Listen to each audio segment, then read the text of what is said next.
Well, once again, this argument does not hold water with me whatsoever because, and this is why earlier in today's video, why the rental price is not that important if you're the landlord.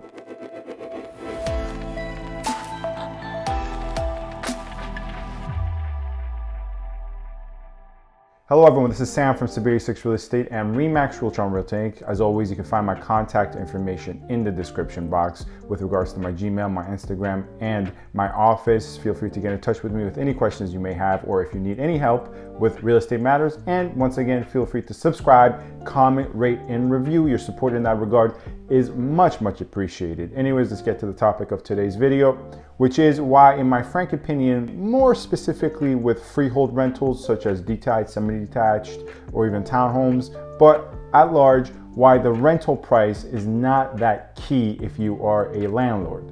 Now, one important point of preface here, not that key. It is key, right? If fair market value for your rental property, let's say it's a detached property, if fair market value is anywhere from $2,800 to $2,900 and someone's offering $2,300, you are, renting it out at a detriment to yourself. So the offered rental price or what you end up getting is unreasonably low, then yes, it is important. However, what I'm talking about is in between the margins here. And let me go through an example. So let's go through an example and I can explain why, in my opinion, it's not the most important thing, although yes, nonetheless, it is still important.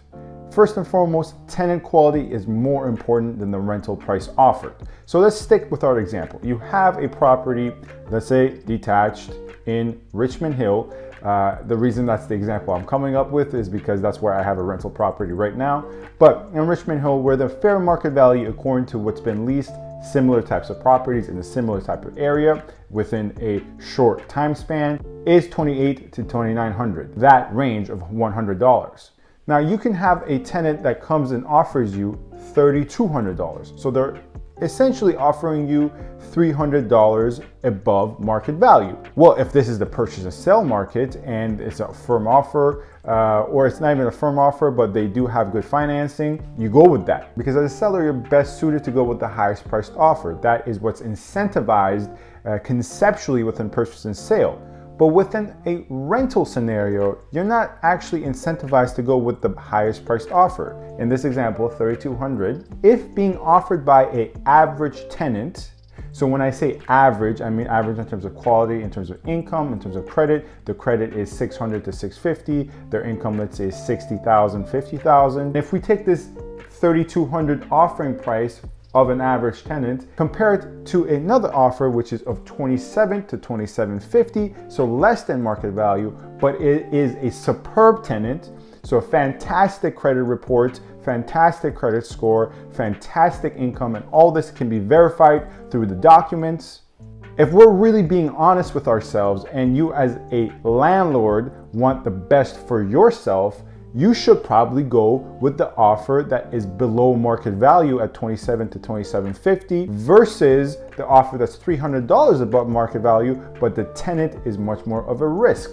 And then I know the counter argument to this. Well, why would a landlord do that? Because they have to pay a mortgage, they have to pay realty taxes. In certain situations, they would have to pay the utilities as well. And if you add on insurance, all that, their costs might be more than $27,550. Their costs might be around $28,000 to $29,000 to even $3,000. So if their costs are more than what the second tenant is offering at $27,000 to $27,550, they're best suited to go with the first offer that is offering $300 above market value, because that way they cover their costs and furthermore, they actually make a small marginal profit on top of their costs. Well, once again, this argument does not hold water with me whatsoever because, and this is why earlier I mentioned it's key that we are talking about a detached freehold property, because with a condo, it might not apply to what I'm about to say. But if we're thinking about freehold rental properties at large, about $100 to $200 you might be losing on a monthly basis because the rental income only covers 90% of your costs,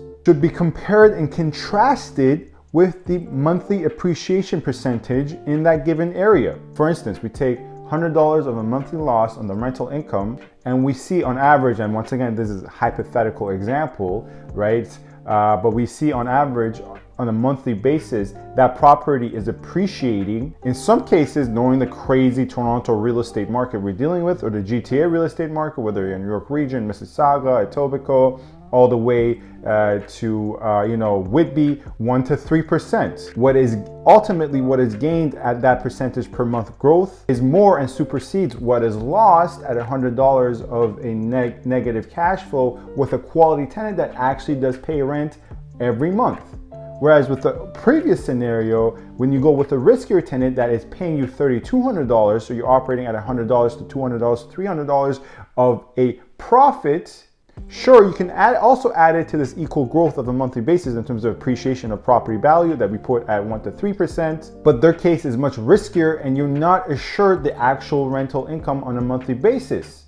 And in Toronto and Ontario at large, it is a very, very risky proposition to take on tenants because it's very difficult to evict them. The process, if you're dealing with tenants who can know how to take advantage of the system, can take anywhere from 3 months to, in some cases, 9 months. That's not out of the norm, where the eviction process, especially during a disastrous pandemic, can take up to 9 months. Anyways, that's my opinion today. That's Sam from SaberiSixRealEstate, RE/MAX Realtron Realty. As always, feel free to subscribe, comment, rate, and review.